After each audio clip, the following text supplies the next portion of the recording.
Hey there, and welcome to a brief video tutorial on desperately seeking the neck pull on the mat. Recently I wrote a blog post with the same title and I thought it might be nice to have a video version of it as well.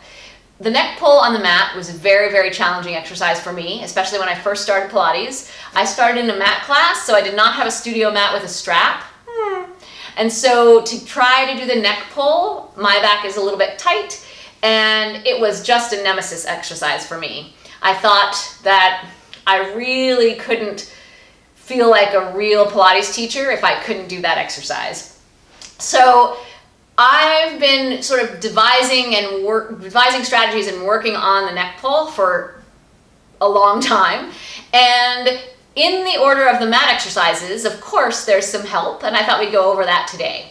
Joseph Pilates never leaves us unprepared. He's always dropped in skills along the way from the beginning of our workout that are going to serve us in the later challenging exercises, and the neck pull is not an exception to that rule. So the first help we get for the neck pull, which was also a very challenging exercise for me initially, is the roll-up. So if you don't have a strap, I'm sorry.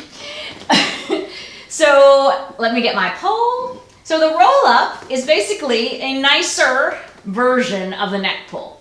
You get the advantage of your upper body reaching forward and therefore taking the weight of your upper body forward to help you roll up.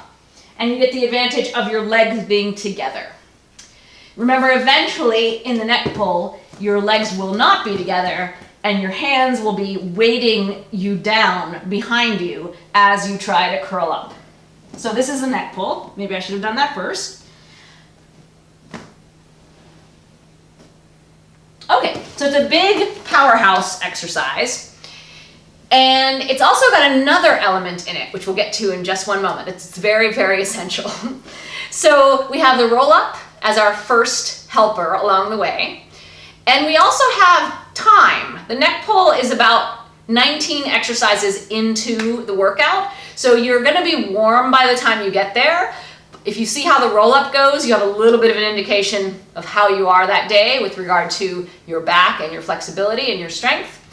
So the time to warm up is also a really good preparer to be doing the neck pull. And then we have a lovely sequence that precedes and follows the neck pull that really build in the essential skill, one of the essential skills that you need to do the neck pull. And let's go back. I think I've been calling these the Fab Four. So the Fab Four are the 4 exercises that precede the neck pull, which is Swan or Swan dive, single leg kick, double leg kick, and thigh stretch. And thigh stretch, if it's not an exercise that you do, it's a really essential one because to put into the mat series to help prepare you and continue the work from the other exercises to take you to the neck pull. And also, you'll be doing it on the reformer eventually, so it's nice to do it on the mat because you have an idea of what's going to happen once you try to learn it on the reformer. Okay, so let's look at Swan. I'll do one of each of the Fab Four that precede the neck pull, so you can kind of see what might be happening that's going to help us with the neck pull. And then I'll sort of name it, if you will. Okay, so let's look at Swan. So Swan, you're coming up to your swan, and then you're coming down. And maybe you do a few.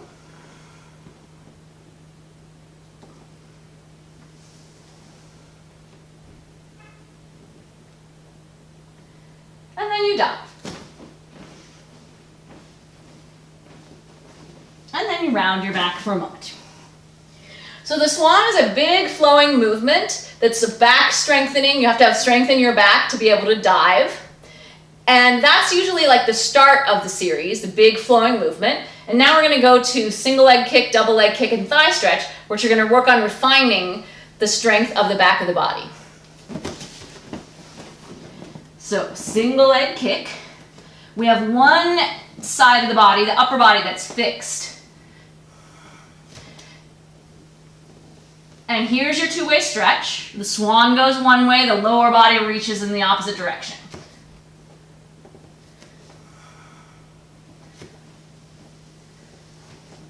So we're continuing to open the front of the hip and to strengthen the seat, buttocks, oh, the seat and the buttocks was the same thing. The seat, the lower body, and the back of the leg. So now we've done it, refined it on one leg at a time. So now we're going to do it 2 legs at a time. Again, we reach in 2 directions.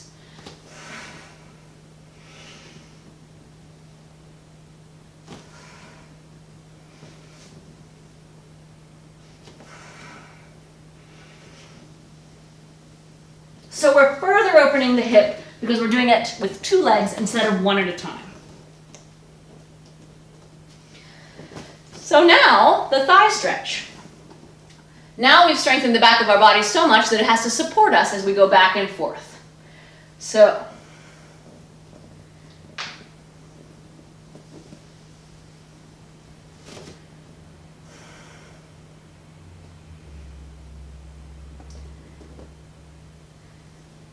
I'm just going to do one more.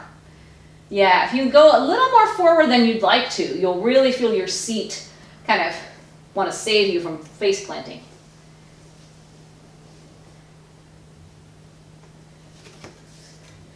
So now we've strengthened all of this, we've opened up the front of the hip, and now we're ready to keep the front of the hip open with all of this as we roll up.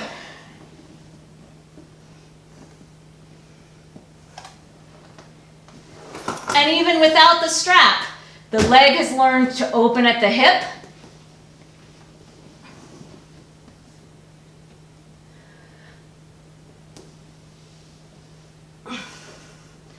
And then afterwards, you're going to get even more hip opening in the next 3 exercises, kind of before we change topics in the mat. So now you've got a nice stretch in the scissors. Same area of the body, in the bicycle.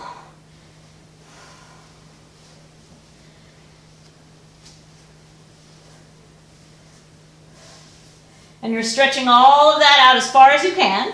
And now Joseph Pilates gives us some parameters so that we're going to try to get as much stretch to open the hip.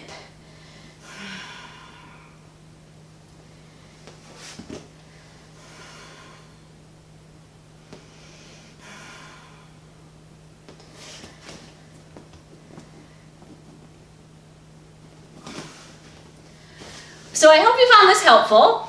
Please give it a thumbs up, this video, and please become a subscriber if you're not already. Let me know if you'd like to see other exercises featured in a tutorial like this, and I will see you next time. Thank you! I've learned, in the 16 years I've been doing Pilates, I've learned some things about myself. If you give me a spring, I will push it with whatever I can, usually my legs. So taking the springs down to 2 really makes my body not feel like it has to work so hard. And so I can really feel that my center is moving the carriage.